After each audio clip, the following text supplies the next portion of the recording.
The silent epidemic of our time. Attention! Only 15% of those watching this video will be able to finish it. This is because 85% of people in our current era have developed what is known as brain rot. And a surprise? I was one of them. Do you know that moment when you open an app on your phone, then freeze and ask yourself, what brought me here and what did I want to do?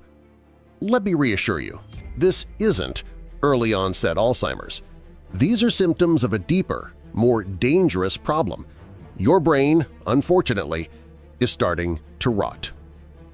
I am making this video because I personally went through this experience.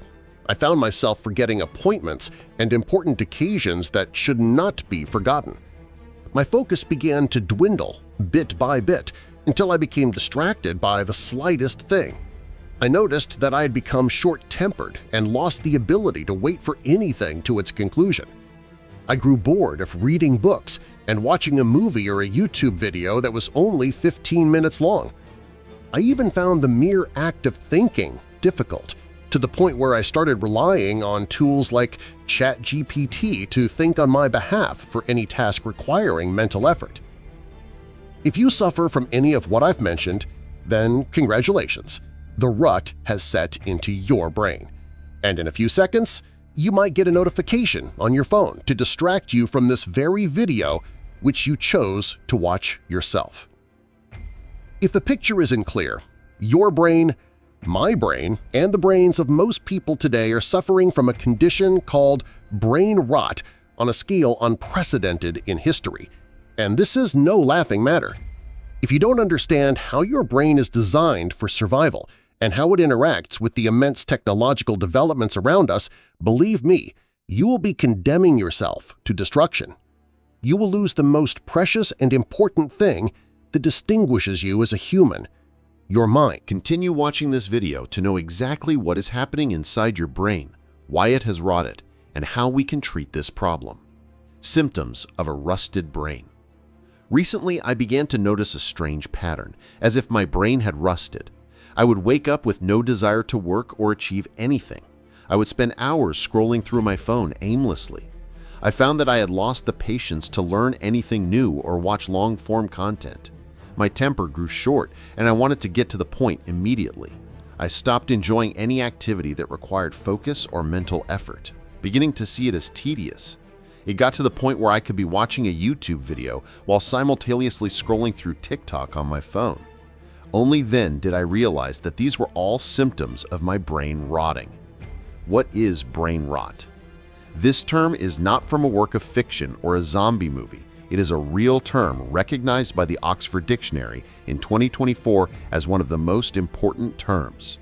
Brain rot is not a disease, but a mental state that can be worse than a disease. The Oxford Dictionary defines it as the deterioration of a person's mental or intellectual state, especially as a result of the overconsumption of trivial or unchallenging content. When we spend long hours on social media, our brains consume vast amounts of trivial content, negative news, and edited photos that make us feel inadequate. The brain's constant attempt to adapt to this flood of low-quality content causes what is known as mental fatigue, resulting from overstimulation. The result? Your mental health deteriorates to the point where you lose the ability to focus, study, work, or even think clearly. How did we get here? The brain of yesterday versus today. To grasp the scale of this disaster, let's go back in time. The Stone Age brain. The human brain was programmed for one primary goal, the instinct of survival. It focused on what was necessary for its continuity and ignored any other distractions. For example, when a person went out to hunt, their focus was entirely on the prey and potential dangers. Upon success, their brain would release the hormone dopamine as a reward for their achievement. The modern brain, our brains still operate on the same ancient design, but the inputs have completely changed. Today, your brain receives massive doses of dopamine akin to steroids, not from a real achievement, but simply from scrolling on a screen, playing games, or watching worthless content. The problem is that the brain does not differentiate the source of the dopamine. The result is the same. But the dopamine from scrolling is cheap and its effect is short-lived, which pushes your brain to request it again and again, trapping you in a vicious cycle of consumption that turns into addiction. Neuroplasticity, how your brain adapts to rot. This phenomenon is known in neuroscience as neuroplasticity, which is the brain's ability to adapt and reshape itself based on its environment. In the past, this adaptation was slow. Today, in the age of social media and artificial intelligence, your brain adapts and changes almost daily. Over the last 15 years, our brains have adapted to getting dopamine from easy sources: social media, video games, and pornographic content. As a result, addiction rates to these types of content have increased, and the brain has begun to ignore the precious dopamine that requires patience and effort. Consequently, our ability to focus and be patient has declined, while laziness and procrastination have taken over a large part of our lives. This explains why teachers today complain about students' poor concentration and the birth of the iPad generation that never knew the meaning of patience or what life was like before screens.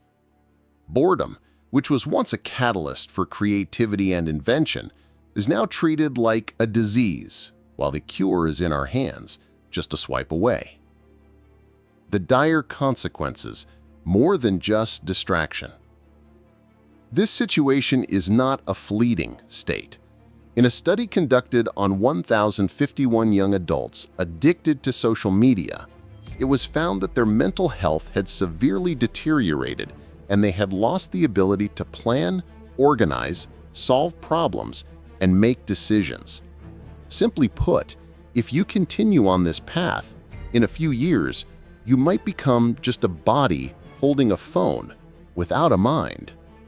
The reason is that the excessive use of social media weakens the prefrontal cortex, the part of the brain responsible for the higher functions that distinguish us as humans. Your attention has become the most valuable currency in this era, and content is the cheapest. A simple calculation: whoever can capture your attention with cheap content can control your actions, and even you personally. The solution: a 3-step rehabilitation for your brain. By the grace of God, neuroplasticity does not work in only one direction. The same way your brain rotted, you can return it to its natural state. It's like returning to the gym after a long break. It will be hard, but it's possible. Step 1. Awareness and monitoring. Before anything else, you must become aware of the scale of the problem and the harm you are causing yourself. Observe your behavior. When do you feel bored? What triggers you to pick up your phone? Use apps like Screen Time to know how much time you spend and on which apps. This awareness is the first step to regaining control. Remember, you are not an animal that cannot control itself. You are a human capable of control. Step 2. Clean your environment. You cannot heal in the same environment that made you sick. Clean your phone. Delete unnecessary apps and turn off distracting notifications. Clean your feed. You don't have to delete social media, but clean it. Unfollow trivial accounts and follow content that adds value to your life. Use the "I'm not interested" button to reprogram the algorithms in your favor. Make meaningful content 90% and trivial content 10%, not the other way around. Clean your circle. Surround yourself with ambitious and successful people. A positive environment will automatically push your brain towards growth. Step 3. Return to precious dopamine. Stop settling for cheap sources of happiness. Return to activities that require effort and give you a real reward. Read books, learn a new skill, exercise, challenge your mind with puzzles or strategy games. Go out with your friends and talk to them face to face, without phones. Occupy your time away from your phone and resist the urge to return to your comfort zone. Train your brain to be patient again, because losing it will destroy your life. You won't be able to commit to a job, studies, or even a healthy relationship if you lack patience. This weakness in the face of quick pleasures can lead you to dangerous places, even in your relationship with God, as you may lose patience with trials. This is the trick Satan uses to prepare us, making us psychologically weak and addicted to quick pleasure, so that when the Antichrist, Al-Masih ad-Dajjal, arrives, we fall without a fight. Conclusion. Hope for change.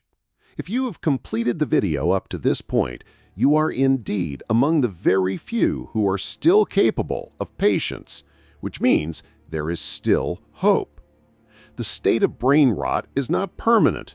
The brain is like a muscle. It just needs you to stop feeding it junk food and start training it properly. You don't need to change your life 180 degrees by tomorrow. It is enough to be aware that what you are doing now is feeding garbage to your brain. And always remember, you can't feed your brain garbage and expect it to produce gold. Yes, it will feel difficult at first, but you are not happy with your current situation either.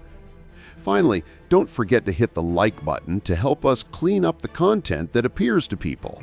And if you're interested in seeing more, don't forget to follow or subscribe.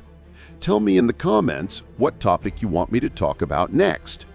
And because the first step to change begins with understanding yourself, don't forget to love yourself.